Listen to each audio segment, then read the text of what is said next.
Of course, the Ravens are off to a tough start, 1-5. Only 4 teams in NFL history have ever made the playoffs after starting 1-5. Now, our next guest, not one of those teams, but he was part of a team that got off to a really tough start. He was the head coach of the Tennessee Titans in 2002 when they lost 4 games in a row, fell to 1-4. But then rallied to make the playoffs. Joining us now, it's a pleasure to welcome in a man who knows a thing or two about big games against the Ravens, as he was a huge part of a great rivalry in our city's football history. He is Jeff Fisher, and he is with us here on GCR. Coach, it's Glenn in Baltimore. It's real great to chat with you. Thank you so much for taking the time for us. Well, my pleasure, Glenn. It's nice to talk with you, and it's nice to bring back fond memories. Man. And I'm forever a Raven fan, believe it or not. Wait, just what? Because of Coach and Ozzie and and Steve and the rivalry and everything. So I know it's a little hard right now. Okay.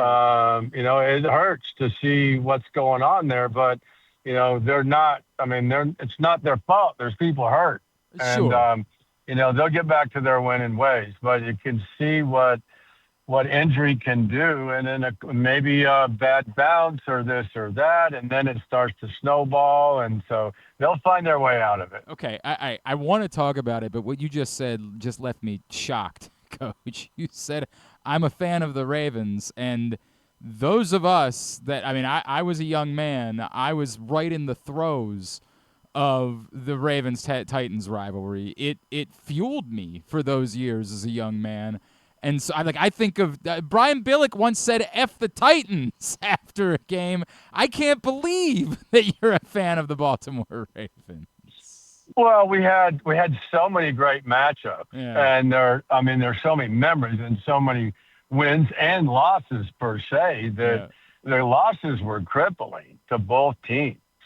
Gary Anderson kicks a field goal there, and Eddie had the ball bounce off his shoulder, in the divisional playoff game in 2000, and Ray takes it, home. So, yeah, there was a lot going on. I mean, we blocked 2 punts in the game in 2000, the playoff game in 2000, and both those punts went sideways out of bounds. I mean, the bounces were weird, but that's how the game was. And, it was when it was Raven week, it was different. And no, that doesn't mean to say we didn't have a Steeler week or a Bengal week either, but the Raven week was different. But I always had great respect. I spent a lot of time on the competition committee with Ozzie, and, Ozzie laid the foundation for everybody, man. And so I am clearly. And then you guys go ahead and take couple of my best players. That's true. There is 3 of them actually, and won some games. So, how can I not pull for you guys when Steve's under center, Blaine's trying to take on a block, or Mace is, scoring a touchdown. So, yeah, it was really, really, really cool experience. I am still. It shook me hearing you say that, but I appreciate that, and obviously, what a special rivalry it was during those years. Coach, we called you because I really was just trying to get some insight. I feel like when you're sitting in a situation like this, as you alluded to, the Ravens 1-5, the sky is falling, and nothing works, and everything is a disaster, and everyone should be fired, and this feeling. And I think of that 2002 team, and I don't remember all of the circumstances that led to you guys getting off to a tough start, but I remember, of course, that this is just a couple years off of the run to the Super Bowl. What was the feeling like at 1-4, and how difficult is that inside of a building when that's sort of the definition of who you are as a team at that point? I had, I believe the 3rd loss, or maybe the 4th loss, came against the then Washington Redskins. Steve Spurrier was the coach, and I had an issue on the sideline in the game. We lost it, but I don't want to get too technical, but I told one of our defensive players during a injury timeout or a TV timeout exactly what was going to happen on the next play. And he looked at me and said, "I got you, coach." and he did the exact opposite of what he was supposed to do and gave up a touchdown pass. So I had that, that to me was an issue. And at that point, was it an issue team-wide?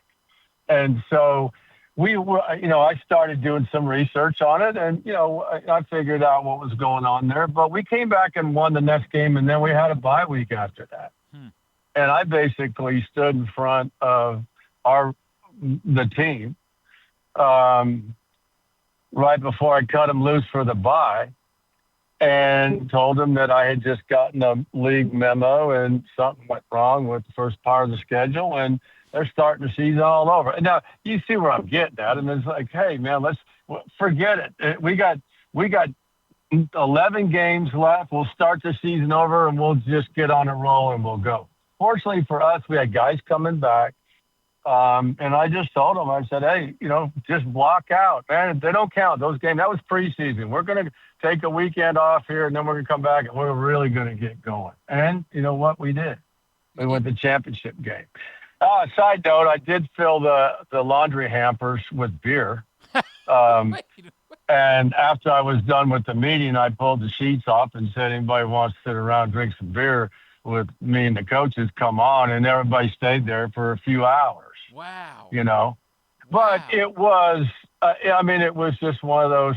I think this, you have to create an environment where on Mondays, everybody needs to be told to slow down when they're driving into the facility because they can't wait to get there, win or lose, because they're looking forward to coming to work.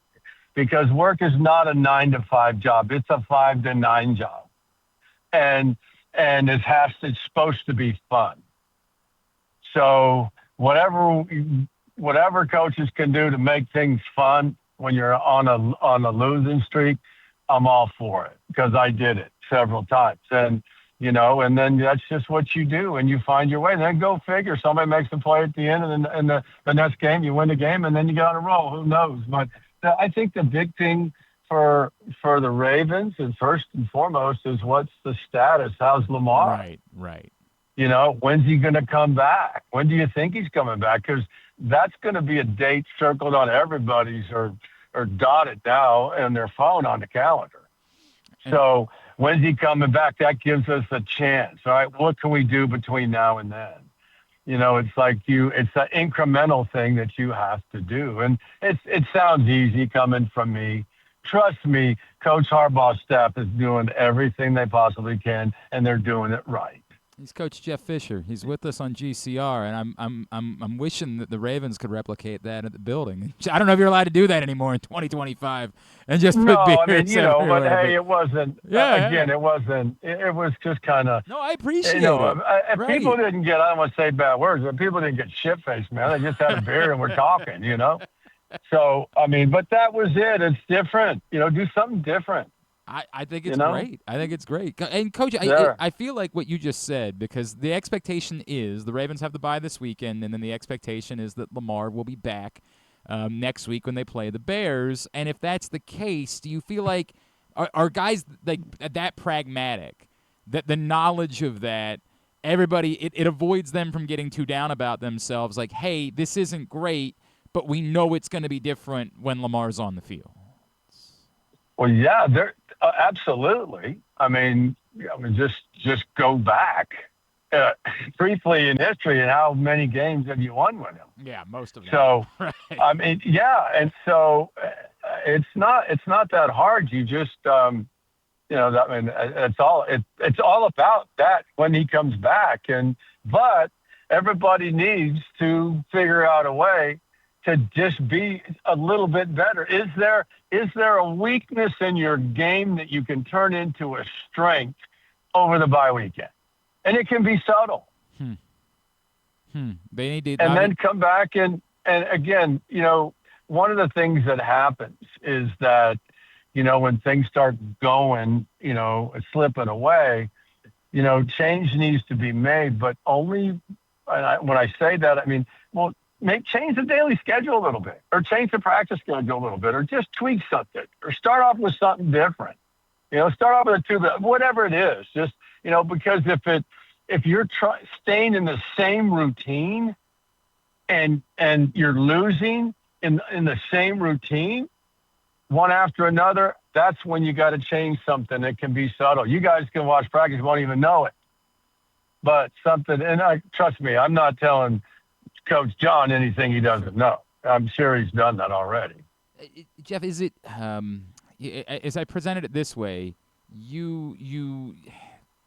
some people would say the change you need to make is a change on the staff. Some people would say, hey, like, for example, the Ravens defense has really struggled this year, has gotten basically no edge rush, that the change you need to make is to change your defensive coordinator.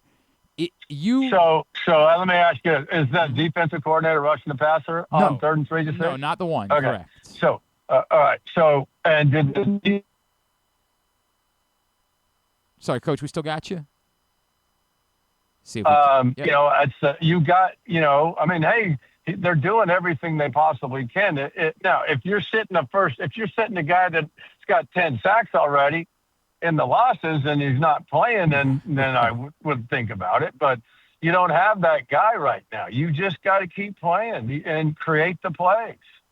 I guess I don't know what the I haven't really studied that close, but sure. The giveaway ratio is right now. It's not great. Yeah, it's not good at all. Okay, isn't this not great because why, you're giving it up or you're not getting it? Yeah, it's been really, even, I'm sure you're stunned, even Derrick Henry's given the ball away a few times this year, which is clearly unlike him. Yeah, you said my what? I said you might be surprised that Derrick Henry's even been giving the ball away. Oh, yeah. I mean, come on. It's right. Just one of those things. It's not going to continue. By the way, the turnover differential, I was just double checking. It's -7. It's tied for the worst in the league at the moment. Okay. Yeah, but what about the takeaways on defense? Yeah, they haven't really been there either, unfortunately. They only have one. Well, see, but they come. Yeah. When they come, look out. That you go through little droughts and, you start the season off and go this, and they don't have the numbers but they're coming. So they're coaching the same way. So, I wouldn't necessarily look forward to playing the Ravens after a week off in this situation. So I'm saying I would be looking over my shoulders if I was the Bears. And I think a lot of people agree with that. Coach, I guess the question becomes, is there a point at which it just becomes too much, right? Like right now it's 1-5. You go win against the Bears, follow that up, put some wins together, everything is going to be good. But if it got to 1-6, like, is there a point at which you just look up and you say, nah, this hole is too much, and you worry about guys starting to check out a little bit? That's not gonna be allowed. There's too much leadership on that team, too much tradition there. I mean, that's not going to be a problem. Now, it's not fun to go in at 11 o'clock in the morning, get your ankles taped 1-7 or 1-8, but it's a job, and you got to find some way to make it fun. But and I don't. You can watch. You guys have watched a lot. I can't remember. I can't remember a team that just basically turned it in. Yeah. Now if you start playing a lot of different players and that kind of thing, the expectation is the same. We're expecting to win the game. We're just getting some guys some experience.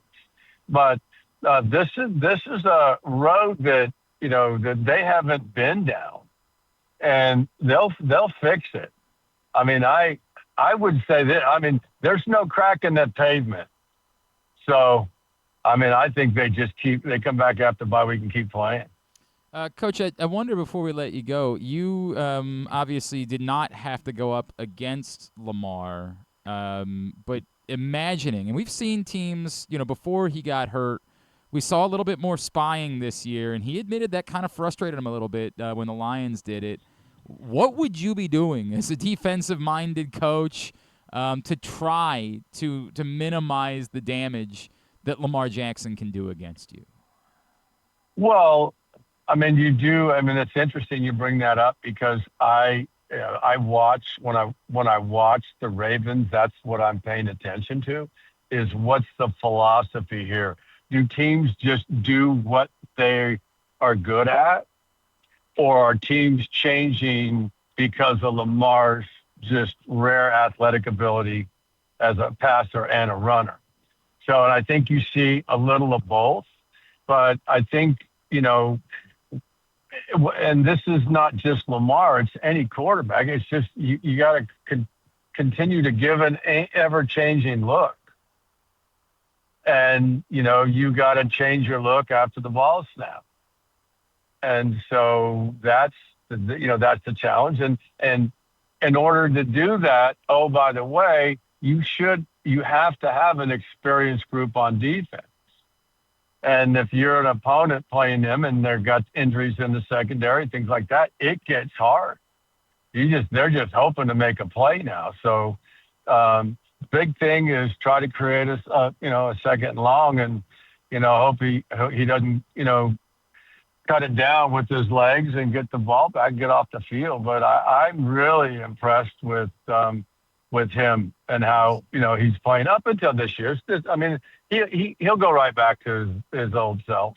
Yeah, he's 101. Coach, I'd be remiss if I didn't ask this, because it does strike me. You probably heard this phrase. I hear the phrase sometimes, the message might be getting stale. And I feel like it's just a throwaway phrase that we use because you know how this works. Everybody in this business, every fan likes nothing more than firing coaches. It's just they like doing it for sport. And so they'll use that. They'll say, hey, I worry that maybe the messaging is getting stale. I can tell the reverence that you have for John Harbaugh. What would you make of that argument that, hey, playoff failures the last few years, maybe there's a concern that perhaps his message is getting stale to these players? Well, it's all about an expectation level, and that is good from a fan base, from an organizational, and from the coaches and the players. There is an expectation level. Nobody likes having to come into work on Mondays consecutive weeks or week after week after week and correct after a loss. That's the challenge. Okay, so I don't think there's anything in you. Yes, I have a relationship and I have fondness about, the Harbaughs and family and what they've done for this game and having competed against both of them. But I don't think the message is stale. All you have to do is put on the upcoming opponent. That's all you got to do is look at it. There's nothing stale about a challenge ahead. And every week in this league is a challenge. I appreciate that. Jeff Fisher, is there anything that you're up to these days that we can plug for you? Oh, you're so nice. I appreciate it. You know what I'm doing? I got involved a couple years ago in the 50-yard game, the indoor world. And so we're running all over the country, bringing new franchises into our league, and I'm having a blast. So as a coach, man, what you do, and it goes back to Coach Harbaugh, you turn people's weaknesses into strengths, and you help people all the time. I end up in a position where I'm helping indoor football league, and I'm really enjoying it. Yeah. So, but I still am glued in to what's going on in the league. I love the league. I love the end of half and end of game stuff. Unfortunately, it hasn't gone very well. I was going to say, what about running the tush push 3 straight times at the end of a half? How would you feel? Man, I would say that the tush push will not be part of the 26 season. A thing or two about the competition committee, so I think that sounds. I mean, four times in a row. I know that was something and that we saw. 3 of them they false started. Yeah. How does that keep happening, by the way? How do they keep the word was it's not going to happen anymore. Yeah, I think you're right. So I think it got the league's office attention. Coach, this was a pleasure, and I can't believe if I went back and told 17-year-old Glenn Clark that Jeff Fisher was a fan of the Baltimore Ravens, that would blow my mind. Really. Well, I didn't say back then. Yeah, right now. We had some great ones, man. Thanks for the memories, I mean, Trent didn't even get a first down the second half in 2000. That is true. There were a few games that were like that season, but they still figured out a way to win them. Oh, it was a special group, man. There is no doubt about it. Coach, this was an awful lot of fun. Thank you for doing this. We really appreciate it. Thank you, Bobby. Anytime. Take care.